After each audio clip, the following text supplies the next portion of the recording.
Yo le agradezco mucho al doctor Roberto Cepeda, quien es investigador del Centro de Investigaciones sobre América del Norte, que nos acompañe para dar un poco más de contexto y análisis de la reunión de los dos presidentes. ¿Qué tal, doctor? Muy buenas tardes. Muy buenas tardes, Gregorio. Gusto en saludarte. Muchísimas gracias por acompañarnos. Comercio, seguridad, migración, medio ambiente. Bueno, pues el compromiso que después sale la declaración conjunta, ¿no? Por parte de los gobiernos de México y los Estados Unidos. Pero a ver, ¿cuál es la valoración que tienen ustedes ahí en el Centro de Investigaciones sobre América del Norte acerca del encuentro que sostuvieron los presidentes López Obrador y Biden, doctor?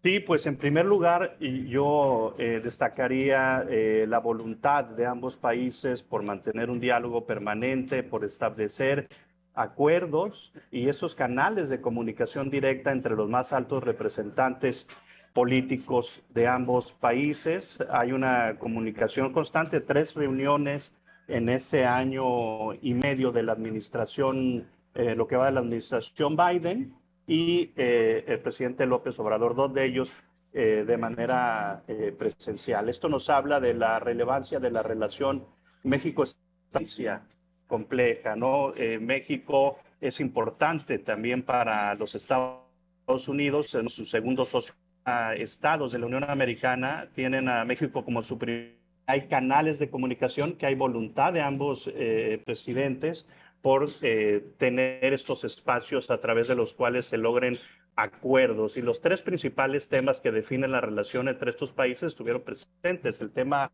Pero ciertamente, pues son estos los temas de la agenda bilateral entre México y los Estados Unidos. Me decía Bob Menéndez, el congresista, si este encuentro, si esta visita del presidente López Obrador al presidente Biden ayudaría a recalibrar la relación entre ambos países, esta relación bilateral, en donde definitivamente uno de los grandes temas es el tema migratorio, donde también pues es importante subrayar el diálogo que se llevó a cabo el día de ayer por la mañana, vamos a decir el pliego petitorio, ¿no? Las peticiones que traía el presidente de México y la respuesta que daba el presidente Biden, o sea, en los tiempos que se dieron entre lo que planteaba el presidente de México y la respuesta que fue más breve que dio el presidente de los Estados Unidos. ¿Cómo vieron ustedes este intercambio el día de ayer? Porque también hay algunos aspectos, y yo me fijo mucho en eso, de la comunicación no verbal, ¿no? Lo que transmitía, lo que proyectaban ambos mandatarios, doctor. Bueno, pues sí se vio un ánimo de colaboración bilateral, se vio a un presidente mexicano fuerte, sobre todos los temas que definen la relación, y sobre eso se habló, sobre el tema migratorio, una propuesta. Pudimos escuchar de manera clara la propuesta del presidente López Obrador a través de un acuerdo migratorio de largo alcance, tipo programa bracero, donde se regule el flujo migratorio de manera ordenada, de manera legal, y que dé certeza y sobre todo que respete los derechos humanos de los migrantes. Esto se hizo en la década de los 40, de 1942 a 1965. Se movilizaron alrededor de 4.6 millones de trabajadores en aquella época. Después de 1965, que terminó el programa, el tema migratorio ha sido más bien tema interno. El caso de Estados Unidos, migratoria en el gobierno de Ronald Reagan, por allá en la segunda mitad de la década de los 80s, y desde repente pues ya no ha habido, digamos, no ha formado parte el tema migratorio de un acuerdo bilateral, ahora regional, al parecer.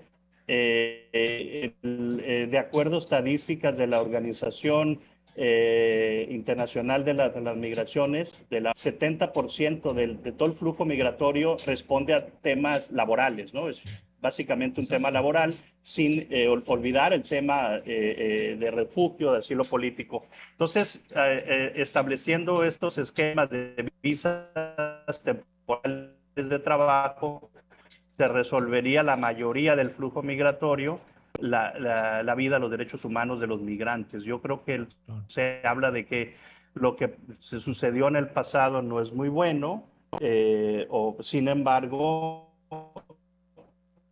hay que reconocer que ese programa pues le dio certeza a la migración. Entonces lo que considero yo es que avanzando en ese sentido se puede resolver de gran parte del problema del flujo migratorio.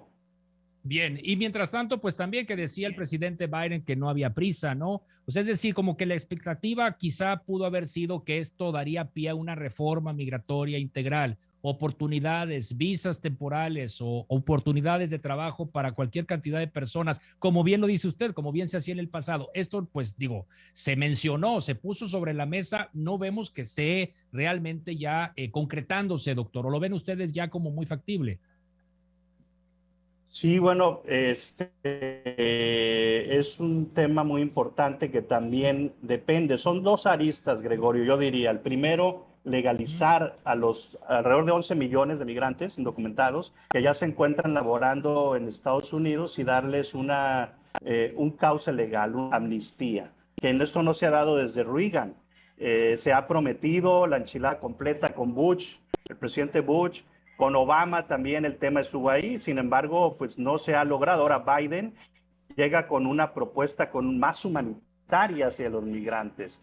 Eso obviamente resolvería este tema desde el punto de vista interno. Ahora, el futuro, los migrantes que lleguen en el futuro, ahí está ese acuerdo del programa Bracero, de tal manera que los que se requieran en años venideros entrarían en ciertos sectores, no solo en el sector agrícola, industrial, yo diría también, y en el sector servicio, también altamente cualificado.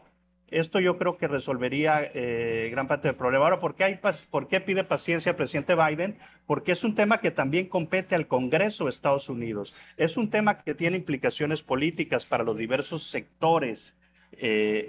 ¿Por qué? Porque hay elecciones en noviembre. El presidente Biden en las encuestas. Entonces, tomar una decisión de Claro. esta naturaleza, ticas, y por eso el presidente Biden probablemente lo va a promover en el entorno político interno, no Claro. solamente son partidos políticos, también están los empresarios y también están otros actores importantes, ¿no? Entonces, Claro. de ahí que se pida paciencia, ¿no? Entonces, yo Es que creo ese punto, doctor, que si está bien... mencionando me parece muy importante. ¿Por qué? Porque es muy importante la coyuntura que hay. O sea, viene por lo pronto elecciones de medio término este noviembre y dentro de 2 años otra nueva elección presidencial. La encuesta del New York Times yo creo que no puso bien al presidente Biden, es decir, en cuanto al ánimo que tenía para la reunión que se efectuó el día de ayer y aparte pues traía la prisa de correr hacia Israel, ¿no? Que ya lo recibieron allá del otro lado del mundo. En fin, como que fueron distintos factores, pero ciertamente el tema electoral, claro que influye, ¿no? Para que se avance o se postergue, ¿no? Una decisión tan importante.